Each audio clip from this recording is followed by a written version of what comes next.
कैसे हो आप सभी लोग? आई होप सारे लोग बढ़िया होंगे, खैरियत होंगे, अच्छे होंगे। देखिए आपका जैसे मैंने बोला था कि एनालिसिस कराऊंगा मैं 20 मतलब सेकंड फेज़ का एनालिसिस आज से स्टार्ट है। इसमें 20 नवंबर का एग्ज़ाम हुआ था, शिफ्ट 1 का ये इसका एनालिसिस है। ये इसमें सारे करीब 25 क्वेश्चन मिल जाएंगे आप लोगों को यहाँ से जो एग्ज़ाम में आए हुए हैं। मेरे पास 25 क्वेश्चन है, दरअसल में इसका लेके आ गया हूँ मीन्स एनालिसिस। तो एनालिसिस में क्या होगा, यहाँ पर डिटेल एनालिसिस होगी, मतलब अगर उस टॉपिक से फर्दर कोई क्वेश्चन बनेगा तो आप फर्दर कर पाओगे इस तरीके से, ठीक है ना।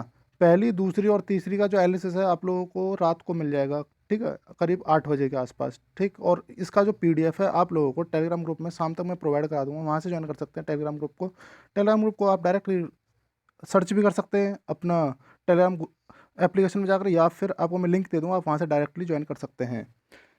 चलिए मैं स्टार्ट करता हूँ। पिछली बार की तरह जो एग्ज़ाम था उसी पैटर्न पर आ रहा है, कुछ नया नहीं है, सब कुछ वही है। और चैनल को अभी तक सब्सक्राइब नहीं किया भाई, सब्सक्राइब कर ले, क्योंकि आपको जो भी वीडियोज़ आएंगे उसका नोटिफिकेशन फर्दर आप लोगों को मिलता रहेगा। और काफ़ी, ठीक है ना।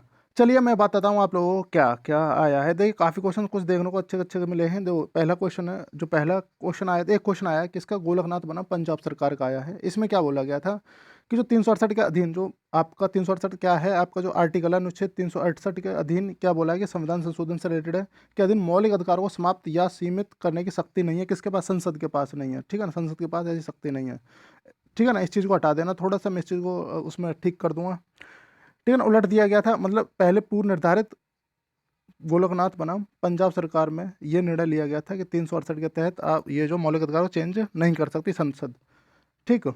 चलिए इसमें कितने जज थे? इसमें 11 थे और 6-5 के बहुमत से इसमें इलेक्शन हुआ था एक तरीके से। अब मैं बात करता हूँ कुछ दो। शंकरी प्रसाद का जो केस था, एक था सज्जन सिंह प्रसाद, सज्जन सिंह बनाम राजस्थान, शंकरी प्रसाद बनाम भारत सरकार, मतलब भारत संघ। तो इसमें बोला गया था कि उच्चतम न्यायालय ने शंकरी प्रसाद के मामले में क्या निर्णय दिया कि ये चीज़ स्वीकार की कि संसद मूल अधिकारों में के संविधान, मतलब मूल अधिकारों में भी संविधान के अन्य उपबंधों की भांति संशोधन कर सकते हैं। मतलब मूल अधिकार जो आपका फंडामेंटल राइट है उसको रिड्यूस कर सकते हैं किसी भी ग्राउंड पर, इस तरीके से उन्होंने बोला। वही चीज़ सज्जन सिंह बनाम राजस्थान में बोली गई थी। लेकिन उसके बाद ये आपका केस आया, कौन सा वाला, 1967 में आया गोलकनाथ बनाम पंजाब सरकार, इसमें उस चीज़ को उलट दिया गया, ठीक। एक और बात कर लूँ आपसे, केशवानंद भारती का केस जो एकदम मोस्ट इंपॉर्टेंट है। इसमें क्या बोला गया था, थोड़ा सा मैं बता दूं इसमें क्या बोला गया था भाई। इसमें बोला गया था कि आप मतलब संविधान के आधारभूत संरचना को, जो संरचना है आपका, जो बेस है आपका, जो कॉन्स्टिट्यूशन का बेसिक कॉन्स्टिट्यूशन है, जो means basic structure of constitution है, उसको नहीं बदल सकते। हाँ आप बदलाव कर सकते हैं मूल अधिकारों में, संसद जो है मूल अधिकारों में बदलाव कर सकती है, संशोधन कर सकती है, लेकिन उसका बेसिक स्ट्रक्चर नहीं बदलेगी, ठीक है ना। ये चीज़ आई थी। और आपको पता ही है केशवानंद भारती केस मोस्टली पूछा ही जाता है, जो केरल राज्य विवाद से रिलेटेड है, ठीक है ना। चलिए मैं आगे बात करता हूँ। अब अनुच्छेद बी पूछा गया था। इसमें साफ सीधी बात है कि सरकार, पहले मैं बता दूं आप लोगों को कि अनुसूची 9वीं से संबंधित है, ठीक, सॉरी 9वीं अनुसूची से संबंधित है। इसमें क्या है कि ये सीधा सीधा इसमें क्या बोला कि 9वीं अनुसूची में दर्ज किसी भी कानून को इस आधार पर खारिज नहीं किया जा सकता कि वह किसी अदालत या न्यायाधिकरण की किसी जजमेंट, डिक्री, ऑर्डर से मेल नहीं खाता या इनके जरिए दिए गए अधिकारों को छीनता है। देखिए सरकार कोई भी, मतलब इस 31 बी को कौन लेके आया था, आपको ये चीज़ बता दूं। पहले मैं 31 को लेके आया था, आपके पंडित जवाहरलाल नेहरू साहब लेके आए थे, पंडित जवाहरलाल नेहरू। और ये जो नौवीं सूची है आपको पता ही है, 51 मतलब फर्स्ट कॉन्स्टिट्यूशन अमेंडमेंट के थ्रू ये जोड़ी गई थी, 1951 में ये जोड़ी गई थी, आप लोगों को पता होगा, ठीक। चलिए और चीज़ बता दूं मैं कि ये पूरा इस चीज़ का मतलब क्या है। यहाँ पर सीधा सीधा लिख रहा है कि अगर सरकार चाहेगी कुछ भी एक्वायर आपकी ज़मीन को ले लेगी आपसे, मतलब ये नहीं, कोई भी उन्हें टेलीकॉम कंपनियां, कोई पुल हाईवे या कुछ भी ऐसा बनाना होगा आपसे ले लेगी, आपसे आप अनुमति दो या ना दो, आपको मुआवजा मिल जाएगा, दो ये तो ठीक है, फिर भी मुआवजा मिल जाएगा, इस तरीके से था। क्योंकि उस टाइम पर दिक्कत हो रखी थी, कुछ ऐसा था कि भूमि डिस्ट्रीब्यूशन में दिक्कत आ रखी थी, तो इस तरीके से था। और मैं बता दूं आप लोगों को, 1951 में आपको फर्स्ट कॉन्स्टिट्यूशन अमेंडमेंट एक्ट आया था, कॉन्स्टिट्यूशन में एक्ट मतलब अधिनियम आया था, जिसके तहत 9वीं अनुसूची को जोड़ दिया गया था। भारतीय अनुसूची जो अनुच्छेद 31 में संपत्ति का अधिकार था, इसको निरस्त कर दिया गया था 1978 में 44वें संशोधन के थ्रू, ठीक। और इसको किस में ऐड कर दिया था, 300A में ऐड कर दिया था, किसके थ्रू, कि आपको लीगल राइट है, आपको सिर्फ जो प्रॉपर्टी का आपको लीगल राइट है, गवर्नमेंट चाहेगी तो आपसे ले सकती है। अनुच्छेद 79 क्या है, ये क्वेश्चन आया है, अनुच्छेद 79 में क्या है। तो देखो भाई, आया ऐसा है, मेरे पास जो क्वेश्चन है मैं वही तो बताऊंगा। कई क्वेश्चन, कई बंदे मतलब एक कहते हैं ना जनरल होते हैं, तो मैंने उन्होंने बताया किस तरीके से। तो मैंने क्या किया यहाँ पर 79 में, तो चलो आपको संसद के बारे में बात की है। 79 में संसद है। संसद किस हिस्से से बन के होगी? राष्ट्रपति होगा, उसमें दो सदन होंगे, लोकसभा एक राज्यसभा, एक निम्न सदन, ठीक है ना, एक अपर मतलब एक निम्न होगा और एक उच्च सदन होगा। निम्न सदन लोकसभा होगा और उच्च सदन राज्यसभा होगा, ये चीज़ इसमें बोली गई है। तो मैंने सरला से बोला आपको, प्रीवियस पीडीएफ आपने देखा उसमें मैंने बताया है, जो पिछली वीडियो उसमें बताया था कि सरला से रिलेटेड क्या है। आप जैसे याद कर लें, 7 से मतलब 79 से मतलब क्या होगा संसद, 80 से आपका राज्यसभा और ला से आपका लोकसभा, ठीक है ना, इस तरीके से। अनुच्छेद 161 क्या है? 166 का क्लोज 1 क्या है? ये देखो, ये क्या क्या बातें करता है, ये आपका गवर्नर से संबंधित है। इसमें क्या बोला है? किसी राज्य की सरकार सम्मति कार्यपालक, जैसे कार्यपालक कार्यवाही राज्यपाल के नाम से, राज्यपाल के नाम से की जाएंगी। जैसे राष्ट्रपति के नाम से नहीं की जाती, जो भी कार्रवाई की जाती है इंटरनेशनल लेवल पर, नेशनल लेवल पर, इसी तरीके से ये राज्य के लिए भी है। 213 में क्या बोले? इसके ऑर्डिनेंस की पावर से रिलेटेड है ये, ठीक है ना, ऑर्डिनेंस से रिलेटेड है। 166 आपकी राज्य सरकार की कार्रवाई का संचालन किस तरीके से करेगा? राज्यपाल, ठीक है ना। 213 में वही ऑर्डिनेंस से संबंधित है, सॉरी ये दो बार रिपीट हो गया है। आगे मैं बात करूँ, एक ये क्वेश्चन में आया है, जगत गुरु राम भद्राचार्य दिव्यांग विश्वविद्यालय कहाँ पर है? ठीक है ना, दिव्यांग विश्वविद्यालय कहाँ पर है? ये आपके चित्रकूट उत्तर प्रदेश में, उत्तर प्रदेश से रिलेटेड है ये जीके। ईमानदारी में यूपी की जीके कहीं ना कहीं चुपचाप मतलब एक शॉर्ट में पूछ लेते हैं।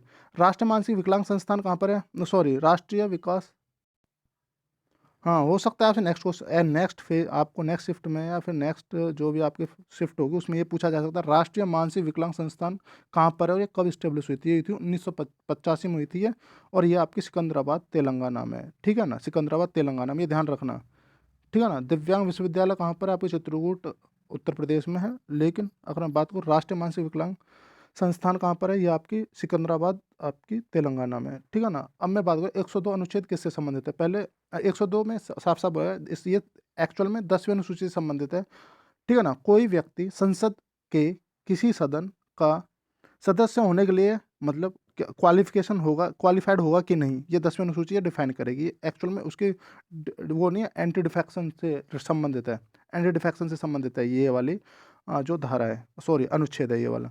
तो 100 में क्या बोला है कि गढ़पूर्ति से संबंधित है, जैसे 10% होगा, जैसे राज्यसभा और लोकसभा के लिए क्या है 10% आपकी गढ़पूर्ति होनी जरूरी है, मतलब लोकसभा के लिए, सॉरी राज्यसभा के लिए, लोकसभा के लिए 550 का 10% 55 55 मेंबर होने जरूरी है। यहाँ पर इसके किसकी बात की गई है? उसके मिनिमम कोरम की बात की गई है अनुच्छेद 100 के अंदर। चलिए फिर मैं बात कर लेता हूँ आप लोगों से अनुसूची 10 के बारे में। अनुसूची 10 जो है 1985 में आई थी, 52वें अनुच्छेद मतलब संविधान संशोधन के थ्रू। ये ध्यान रखना, ये एक्चुअल में क्वेश्चन कई बार पूछा जा चुका है और आपके में ही पूछा जाएगा, दर बदल से संबंधित है 10वीं अनुसूची, ठीक है ना। आगे नेक्स्ट क्वेश्चन है आपका, आयकर अधिनियम से संबंधित था। ये आयकर अधिनियम कब लागू हुआ? ये 1961 में हुआ था, 1 अप्रैल 1962 को प्रभावी हुआ था। मतलब 1961 का ये है क्या, आयकर अधिनियम 1961 का है, लेकिन ये लागू कब हुआ था भाई? ये लागू हुआ था 1962 में, ध्यान रखना, ठीक है ना। 1961 का अधिनियम है। इसकी धारा, कुछ धाराएं देख लो, इसमें पहली धारा मतलब जो दूसरी धारा है, मैं कुछ इंपॉर्टेंट धाराएं लेके आऊँ, परिभाषा है। दूसरे में आरोप का आधार है, मतलब टैक्स से रिलेटेड है। दूसरी, तीसरी क्या, कुल आय का दायरा क्या है, उसके पैरामीटर्स हैं। भारत से में निवास, ठीक है ना, इससे संबंधित भारत में निवास। और जो आपकी 9वीं है, भारत में अर्जित या उत्पन्न होने वाली आय, ठीक है ना, भारत में अर्जित होने वाली, उत्पन्न होने वाली आय, इससे संबंधित है। कुल आय में शामिल नहीं है, ठीक है, क्या क्या शामिल नहीं है कुल आय में, इसमें ये एक्सेप्शन केस है 10 में अनुच्छेद में। इसमें करीब 298 धाराएं और 14 अनुसूचियां उसकी, ठीक है ना। आगे बात करूँ मैं, अनुच्छेद 76 आया था, महान्यायवादी से संबंधित है ये, ठीक है ना। पूछा था अनुच्छेद, मतलब ये पूछा था महान्यायवादी से कौन सा अनुच्छेद संबंधित है, तो ये आपका अनुच्छेद 76, ठीक। चलिए 76 एक में क्या बोला है कि जो महान्यायवादी होगा, जब आपका अटॉर्नी जनरल ऑफ इंडिया होगा,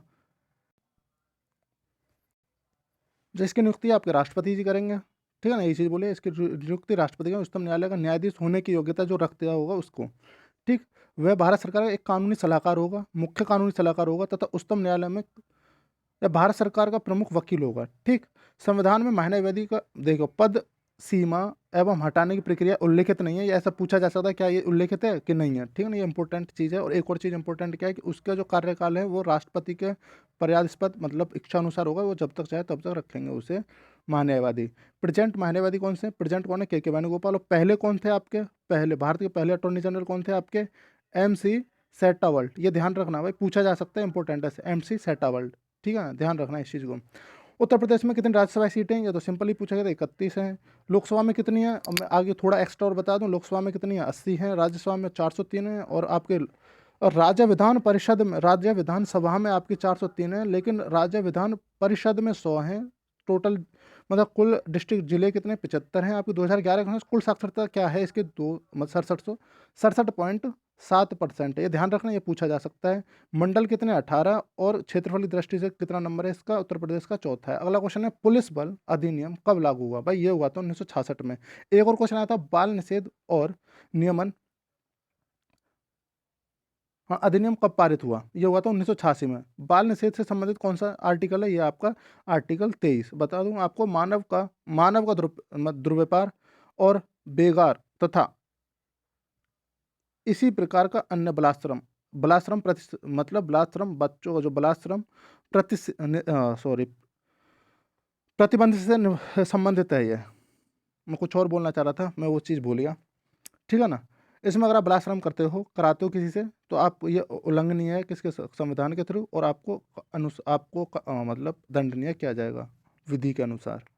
चलिए आगे बात हो, तुलु कैसी भाषा है। देखिए ये आपके हिंदी से रिलेटेड क्वेश्चन था, तो मेरे पास है, मैं बता दूंगा। तुलु आपका तमिलनाडु में एक्चुअल में बोली जाती है, तुलुनाडु करके है ये, ठीक है ना। तुलुओं द्वारा बोली जाती थी, वहीं से तमिलनाडु आया, तुलुनाडु कहा जाता है। ये द्रविड़ भाषा की एक बोली है, ठीक है ना। सेंट्रल इंस्टीट्यूट ऑफ हिंदी कहाँ पर है ये, भाई ये है आपका उत्तर प्रदेश, आगरा में है। इस्टेब्लिश 1960 में हुआ था, और ये किसके द्वारा इस्टेब्लिश किया गया था, डिपार्टमेंट ऑफ हायर एजुकेशन, जो अब एजुकेशन डिपार्टमेंट हो चुका है, शायद आप लोगों को पता होगा।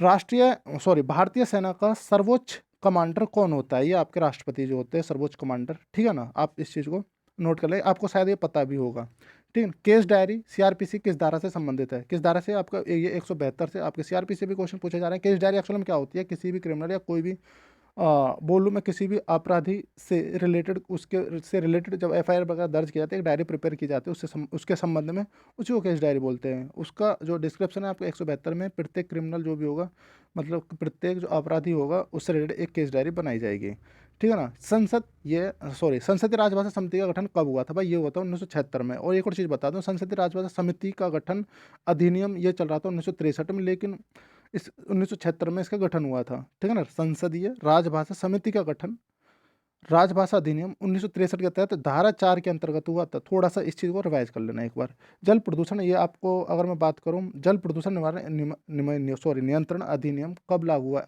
मैं एक चीज़ बता रहा हूँ यहाँ पर कि ये जो मैक्सिमम जो भी आपके जो अधिनियम आए, जो एक्ट आए, आपको टेलीग्राम ग्रुप पर उसकी PDF मिल जाएगी, वहाँ से आप जाकर के डायरेक्ट देख सकते हो उसमें क्या क्या दे रखा है, उसमें कौन सा अधिनियम है और कब लागू हुआ था, ठीक है ना। डेट है, सिर्फ डेट है, और वो कौन सा एक्ट है, ये दो चीज़ें हैं जो कि मेरे हिसाब से फिलहाल जरूरी हैं। 1974 में आया था, ठीक है ना। और एक एयर से रिलेटेड आया था, उसको बताना कब था, शायद 1981 था, उसका देख लेना आप। नीति निर्देशक तत्व और मूल कर्तव्य में क्या समानता है, आप पता नहीं, कुछ ऑप्शंस थे, अब वो मेरे पास ऑप्शंस तो आए नहीं, ऐसे तो काफ़ी समानता पा जाएंगे।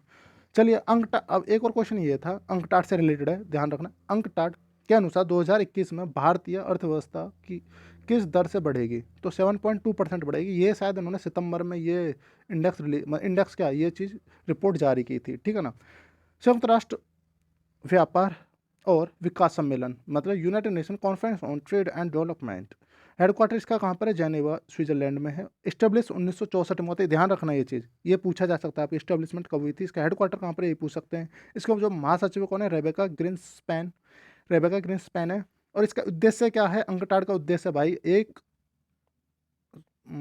सेकंड, एक अंतर सरकारी संगठन विश्व व्यापार में राज्यों के विकास के हितों को बढ़ावा देने का उद्देश्य है एक्चुअल में इसका। मतलब जो विकासशील और विकसित, मतलब डेवलप्ड और अंडर डेवलपिंग कंट्रीज को बीच में ट्रेड को मेंटेन करने का इसका फंक्शन है। ये एक्चुअल में एक अमेरिकन, मतलब बोलूँ तो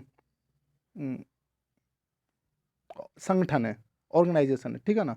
चलिए ये इतना हो गया। आप लोगों को कैसा लगा वीडियो जरूर बताना, वीडियो को लाइक और शेयर जरूर करना, मैक्सिमम लोगों तक जिससे पहुँचे। और कल की वीडियो पर जो बच्चे बोल रहे थे कि भाई ये लैग वैग की दिक्कत, हाँ भाई ये दिक्कत बनी रही थी, मैंने इसलिए बता दिया आप लोगों को, जिससे कि फेस 2 में किसी को दिक्कत ना हो। अभी तक वो वीडियो किसी ने नहीं देखी कि कंप्यूटर वगैरह में दिक्कत आ जाती है, तो वो जाके जरूर देख लें, इससे पहले की वीडियो है। ठीक है ना? डिस्क्रिप्शन में लिंक किया दूँगा, आप डायरेक्टली जाकर के देख लीजिएगा। ठीक, चलिए अपना ध्यान रखिए, thank you, take care, bye. PDF आपको टेलीग्राम में मिल जाएगा।